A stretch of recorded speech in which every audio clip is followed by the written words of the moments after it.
I've seen fire and I've seen rain.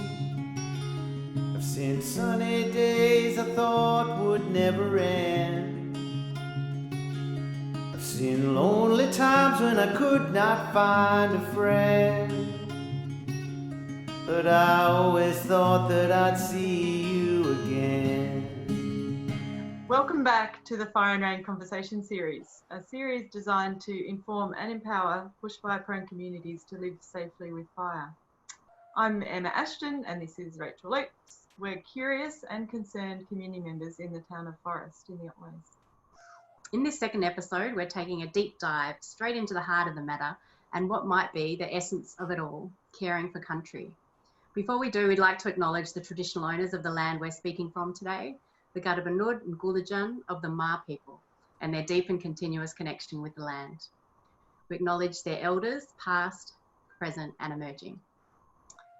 We're super lucky to have a descendant of the Maar people with us today, John Clarke. Welcome, John. Thank you.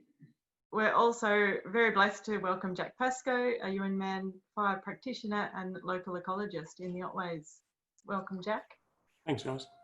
We'd just like to ask you guys to introduce yourselves a little bit and tell us a little bit about your story. Perhaps you, John, can kick off.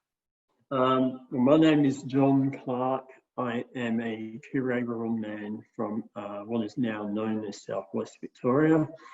Weeyn is a language group of the Maar. So the Maar is our self-descriptive. We're not Aboriginal, we're not traditional owners, we are Maar. And in saying that, Weeyn is a stylized, well, it identifies the language that we speak, the style and type of language. And in this case, I am a blood-speaking person. So I grew up in Warrnambool and Framlingham Aboriginal Mission, which is just out of Warrnambool, and have been, I suppose, indoctrinated through a lifetime of education from my elders around country and looking after country. You may hear me speak a lot about country today, and the definition of country can best be described as family. And when speaking about country, you speak with emotion, you speak with intimacy. It is a private conversation. And if you think about your own relationships in your family, with your children, with your own parents and your partners, when you think about that, that's the same context in which we speak about country. So you'll hear me speak a lot about country today, which is the basis of the conversation, and it will be coming from that feeling. Yeah, terrific. Thank you, John. Jack, can you just touch on a little bit about your story and the work you're doing? So my name's Jack Pascoe. I'm a Weeyn man, but I live on Gadabanud country, and I've spent the majority of my life living on Gadabanud country. I grew up specifically in Cape Otway. I left the region for a while to study in conservation ecology. I went and did a PhD in the Blue Mountains in Western Sydney University, or the University of Western Sydney, whichever one they call themselves now.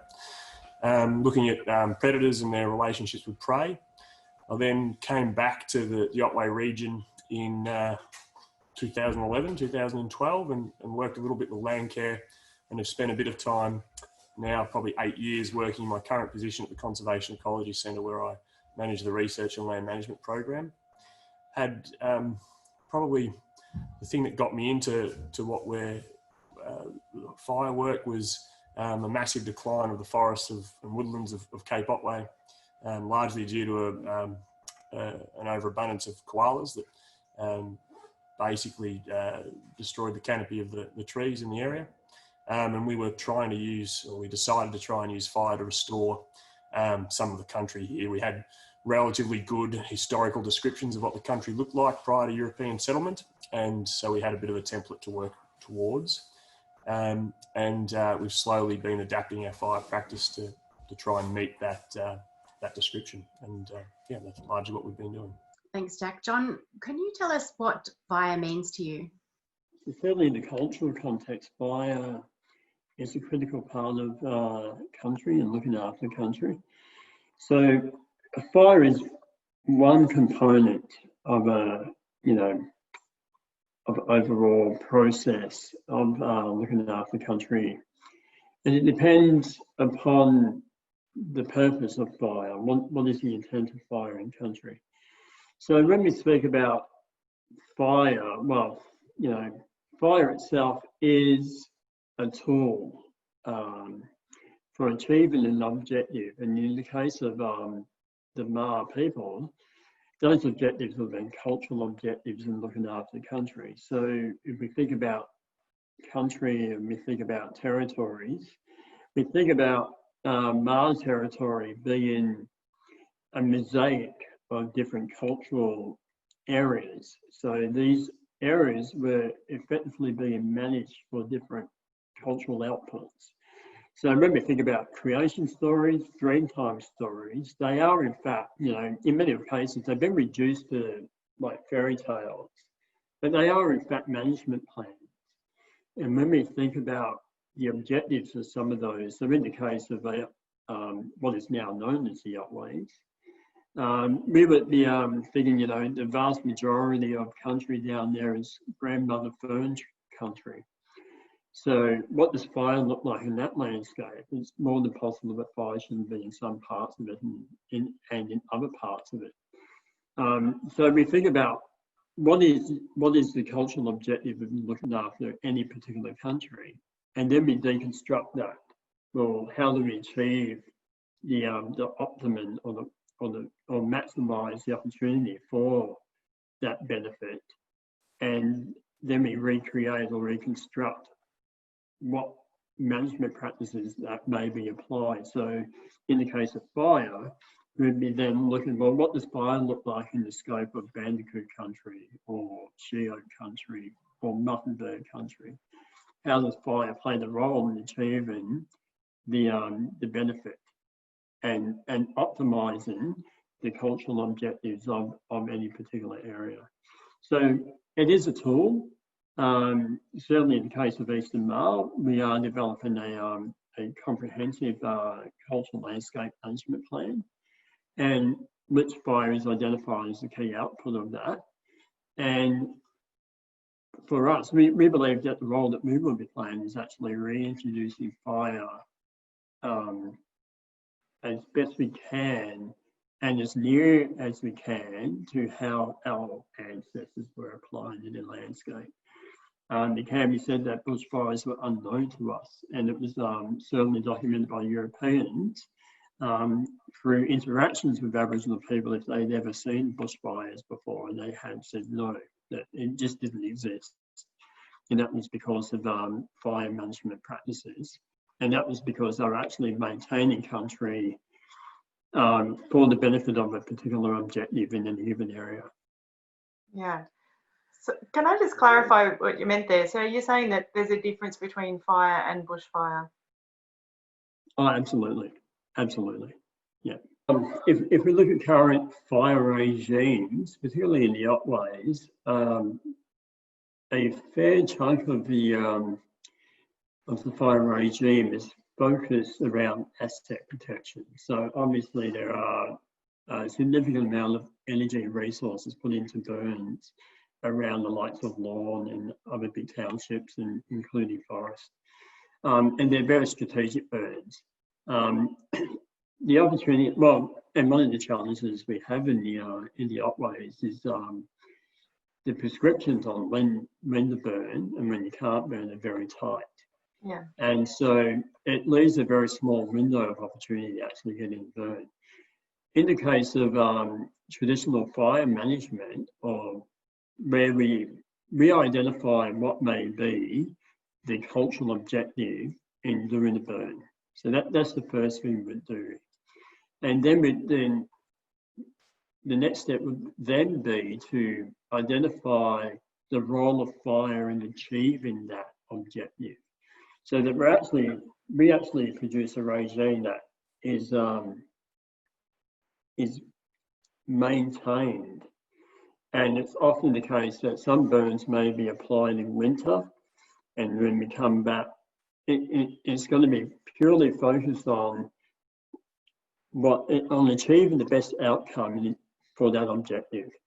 So let's just say, as an example, if we were burning for the benefit of ground parrots around Carlisle, as an example, if that was ground parrot country, then we'd be asking, well, what role does fire play in creating the ideal habitat for that bird?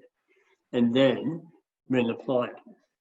So that may be, we burn on on the seasonal rotation that's dictated purely by the season, not by the politics of the day. And also we put our resources into achieving on those objectives. So the difference between the bushfire, well, this is my own opinion, of course, the difference between the bushfire and what we aim to achieve is actually we mitigate bushfire. We don't, and I don't believe, and I wouldn't dare say that we would stop bushfires, because the current climate is changing and evolving, and we don't know what is going on like in 20 years from now. But we certainly mitigate the opportunity for bushfires to rage in our country. And if we're burning specifically for prescribed outcomes, then we can see more frequent fires on a lower scale, on less of a scale, not this broad acre burning that we have now. And we actually see a mosaic created. So we have different vegetation ages and vegetation types within these areas that come up. When the early Europeans arrived in our territory, they were describing country that was open. It was open. Even the Otways was open. You can see right through. The understory was very minimal. And in those cases, that was because of practices that we were applying around fire use. And to get a bushfire in that kind of landscape, it's pretty hard. Yeah, it burns much hotter and more intense. Yeah. Yes. Yeah, it's we've got so much to relearn, I think, in this landscape. Jack, can you talk a little bit about what fire means to you? And as John said, it is a tool. It's how country was managed. It's one of the ways country was managed.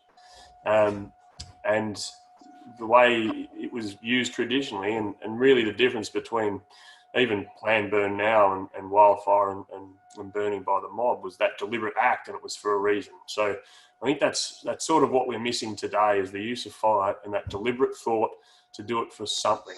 And at the moment, it's fuel hazard reduction is the deliberate thought, but without those really intricate cultural or totem objectives, doing it for specific flora or fauna for a particular reason, then really all you can do is have a really short-term benefit in fuel reduction. Without really thinking about what plants are there, you can't necessarily maintain that fuel reduction, and the logistic challenges of doing such large landscape scale burns means that you can't come back and repeat it regularly enough to maintain those benefits of fuel reduction. Now, Indigenous people weren't burning for fuel reduction, they were burning for the cultural reasons, but it's not just cultural fire, that's become a bit of a catchphrase. The mob were burning to ensure that your food resources were looked after, convenient and available regularly, and also to move animals around the country so that they could predict where they were going to find game for the next season. For instance, the animals would come in for the green pick, exactly what European settlers were doing to encourage green pick for their cows and sheep. They'd watch the mob do that. They knew that was a burning methodology that would encourage, open country and good green pick for their cows. They probably took it to an extreme alongside clearing of large trees to where we now have really open, paddocks and very simplified agricultural systems.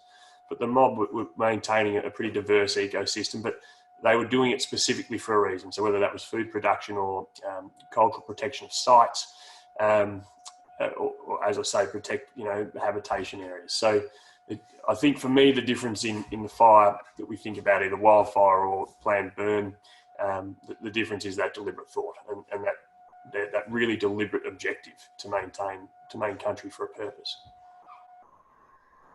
Oh, my goodness. So for me, it sounds like actually we're doing it all wrong, basically. I think it's probably fair to say that it's a really challenging thing. The landscape has changed, and I think it's really hard to put everything at the feet of contemporary land managers, because we do, as John has described, we have a changing climate, but we've also probably been mismanaging country for a long time. And so some of the country that was very open, often in relatively productive areas, has given, 50 years of lock it up and leave it type management has become incredibly dense, extraordinarily high fuel loads, and that, is no longer the cultural landscape that was inherited by settlers. So it's now we're dealing with the aftermath of that, and it means some really challenging thinking. And you can't apply traditional fire regimes to those areas that have been let go with incredibly high fuel loads. It either, if you're trying to burn it in the right conditions, it simply won't take. If you're trying to burn it in the wrong conditions, it'll take, but it'll be incredibly hard to catch on the other side. So more and more we're seeing these incredibly resource intensive burns in autumn, where you're still getting, mild bushfire conditions often, but there's enough, trucks and slip-ons to sort of catch it, and we're really fortifying these fire breaks to catch it, and often working, off the ridge track system that's pretty prevalent through the Otways and most national parks, which incorporates a whole range of different vegetation types, because generally you go from, the upper slope into a gully and then back out again, and that takes in a whole lot of different habitats. And in order to get the fire to travel through, then you have to burn it at the prescriptions that allow fire to carry through the wetter sections of the bush. So when it gets to the dry bit, it goes through like an inferno. So because of the way we've locked ourselves into this really mechanised way of fighting fire, it often means we have these hot burns. And because it's so resource intensive, we can't come back quick enough to sort of solidify our gains in fuel reduction by burning some areas more regularly. And so we often just lock ourselves into a fuel accumulation cycle, which is what we see in a lot of areas. Yeah, and which is the opposite to what we're actually trying to achieve in the whole program. Look, there are some really, really smart, dedicated people working on this stuff, and hats off to them, because it's really hard work. But I think a lot of the direction is about achieving these, asset protection zones, and often that long-term thinking and really thinking about how plants and animals react to different burns is probably the bit that's missing. Yeah. John, we might go to you for also a project that you're working on now that you can share with us to do with fire and land management. You mentioned one perhaps from an extension of your country plan and the work you're doing.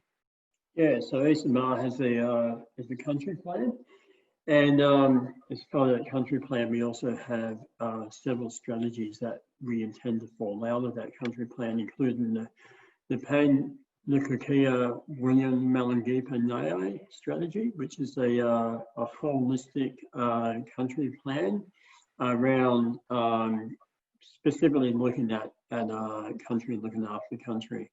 And its literal translation is remembering our future. So we are reinstating some of the old ideas around how country should be looking and how we should be looking after country. The basis of that is my grandfather, who has now passed.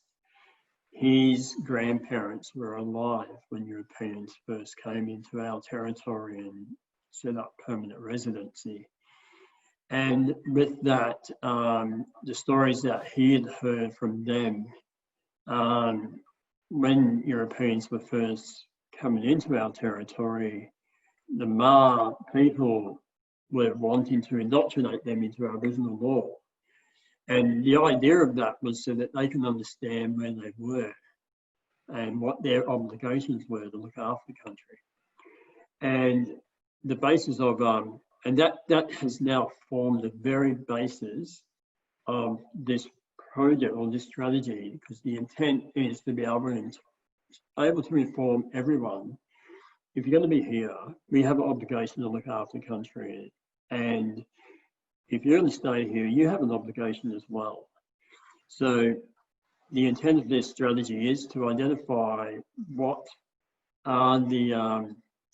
is the cultural landscape that we are in, and then how we can then best approach that and meet our obligations to look after it. So in the case of, again, we imagine a landscape with a colourful mosaic of different cultural objectives right across the board. Some are going to be plant species, some are going to be animal species, and some are going to be resources, you know. And when we think about it in that light, each of those have their own management plan. So it's more than plausible. Well, it is the case that your very backyard will already have a prescribed management plan attached to it. So how do you then meet your obligations in your little patch? And that's the sort of project that we are working on. And with that, you know, nobody's going to be saying you have to do this. We'll be writing management plans regardless, because we have a cultural obligation to do it as a community, as MAR. We have obligations to meet.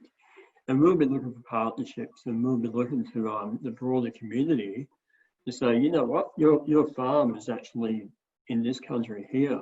And if you want to re-veg that creek down the back, this is the species list you should be considering. You know, we'll be that will be the basis. This strategy will be the basis for all of those conversations to come. Wow, that will be a wonderfully powerful strategy for anyone to pick up and to support you and to be supporting themselves, but to work on. Absolutely. And it's supporting country. And if we think about country as a person, like mentioned earlier, as a member of your family, you want the best for any member of your family, you know, no matter the struggles that they may be having as individuals. And country has struggles as well. So obviously you want to be informed about country before you make decisions about country. And then you want to make, I'm sure once you get to know country in that way, then you're going to want the best for country as well. So Jack, can you talk about some of the programs you've been working on and tell us how that's working out and where you see that heading? Yeah, so we started with the idea to start using fire in 2013. The idea was that if we reincorporate fire into the landscape, we'd get a regeneration of the manna gums that had been destroyed by overbrowsing with koalas. We were hoping for a really heavy germination after our autumn burns, which is how we started. Pretty typical fuel reduction type burns, with an objective that maybe didn't fit, but we found that we weren't getting a particularly good flush of manna gums to germinate. There's a whole range of reasons for that, largely due to the degradation of the seed bank. But we did find it was a wonderful way to then go in and plant new trees with tube stock, the hard way. But pretty quickly realised that we were having some wins in terms of fuel reduction, but it didn't feel like a particularly good thing to be doing for the environment. And in my head, because I grew up on Cape Otway and we'd inherited a pretty open bit of country, so this bit of country was kept open post fire management by the Gadabinib through pretty irregular grazing, which wasn't damaging the country beyond repair, but it was maintaining it relatively open. But the couple of decades that I was living here and then away, it had become incredibly dense. And so in my mind, I was looking for that, how the settlers described the country early is really open woodland, and what I'd grown up seeing. So that was sort of what I was hoping to achieve. And the first step was to re-establish the canopy. But we could tell with these high intensity autumn burns, or moderate intensity autumn burns, I guess, they look pretty bloody scary to me, that, you know, we knew we were doing damage. And the more I sort of went and learned about Indigenous burning, sort of from my elders and other elders around the country, it didn't fit with how the old people would have burnt the methodology. And we've been slowly mucking around, I guess, is one way, but trying to work out what the practice would have looked like to the point where we're so far off understanding it, and we still make enormous numbers of mistakes based on not understanding exactly the plants and animals and the way they respond. But we now can burn largely, you know, in some of the country on Cape Otway, the day after 10 mil of rain. So in the middle of winter. So I guess we're getting the practice to the point where, you know, myself with a couple of boxer matches can cover an acre in a day and sort of re-establish the gains that we've made through, you know, that real interventionist burn that you have to have with high fuel loads. You can sort of fortify the gains you've made with low intensity fire pretty soon afterwards.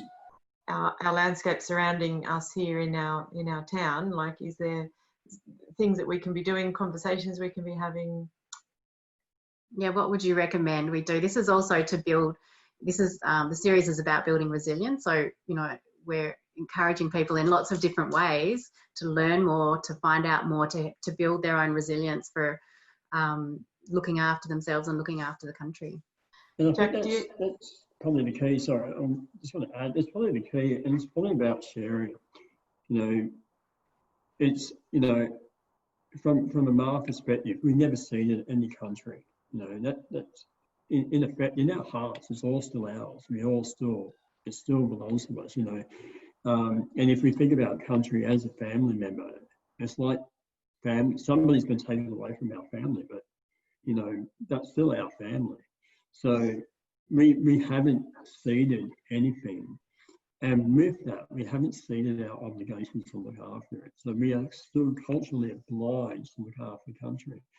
And if that means that, you know, and that does mean we have an obligation to look after everything and everyone within it. And so it certainly isn't, you know,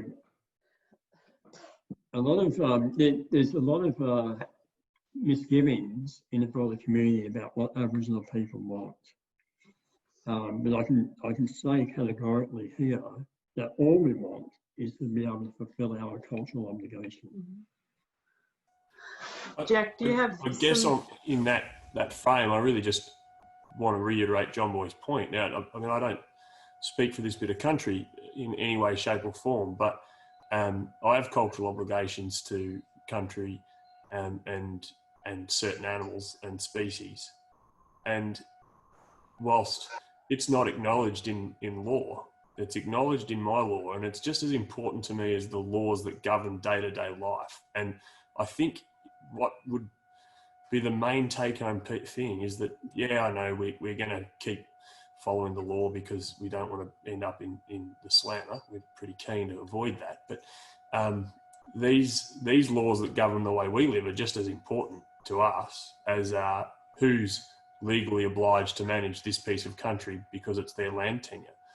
And I guess what we're looking to see is an equal footing for these different laws so that we can see a way of looking after country that is people who are responsible for looking after individual bits of country, not agencies looking after massive chunks of public land across the state, but people who intimately know a piece of country, who have obligations to that piece of country, whether they're black, white or brindle, and they're looking after it. And at the end of the day, in its simplest form, it's all about looking after Mother Earth.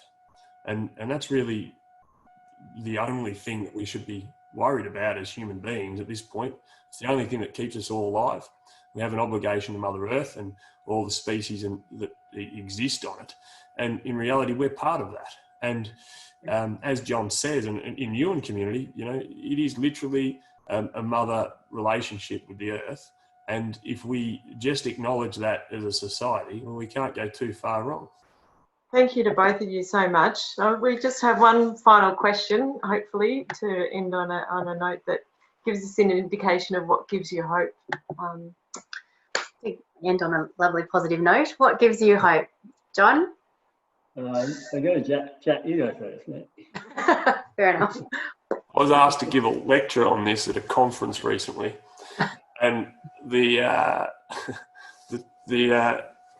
scenario I chose was the conversation John Boy and I had when he was sort of starting to really flesh out his idea for this cultural landscape mapping, and just how I hadn't heard it as clearly articulated as that before, and how all-encompassing a management plan that could be for country. And so I just think it has the potential to deal with so many of the the wounds we're inflicting upon the earth.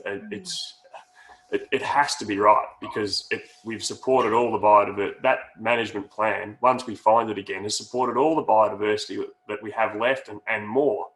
So once we find the key to, those old stories that are going to tell us our blueprint of land management, or going to tell the Ma their blueprint of land management, it has to look after the soil, it has to look after the totems, it has to look after the whole piece, the water, everything. And so that gives me hope, because I think it's a relatively new way of thinking, and I think we need one.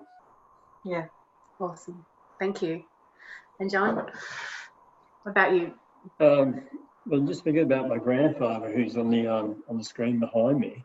So he died in 2000, and we believe he may have been born in 1920. It wasn't documented. And so his name was Banjo, or Henry Banjo Clarke.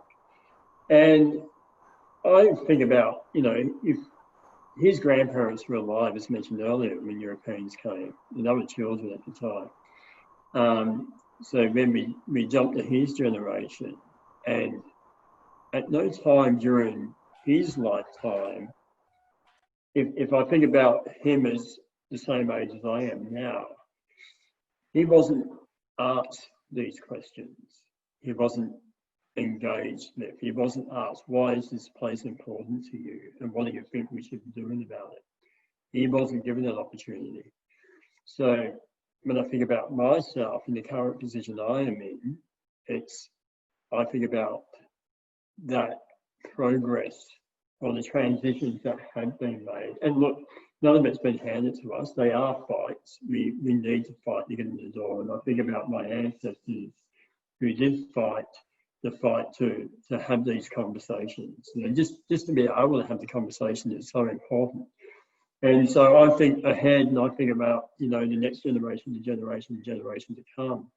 And hopefully, the work that his grandparents done, my grandfather Banjo, his grandparents, the work that they done, the work that his parents done, the work that he done, the work that my parents done, the work that I'm doing, and all of that will be able to build more and more solid ground and opportunity for more conversations to come with generations. That we don't even have not even thought about yet. So that gives me hope that we are doing the right thing, and that it is for the benefit of everyone. It's not just for Aboriginal people, it's for everyone. What a beautiful way to finish. Thank you so much, John and Jack, for your wisdom. We could go on asking questions for another whole hour, but I know we don't have time for that. But we really appreciate your time today. Thank you so much. And we will always have lots of questions, but we'll take them slow. Yeah. We're so thankful. Yeah, thank you so much. Very appreciative of your time and sharing your stories and your wisdom with us today. So we look forward to catching up with you again sometime. But I always thought that I'd see you again.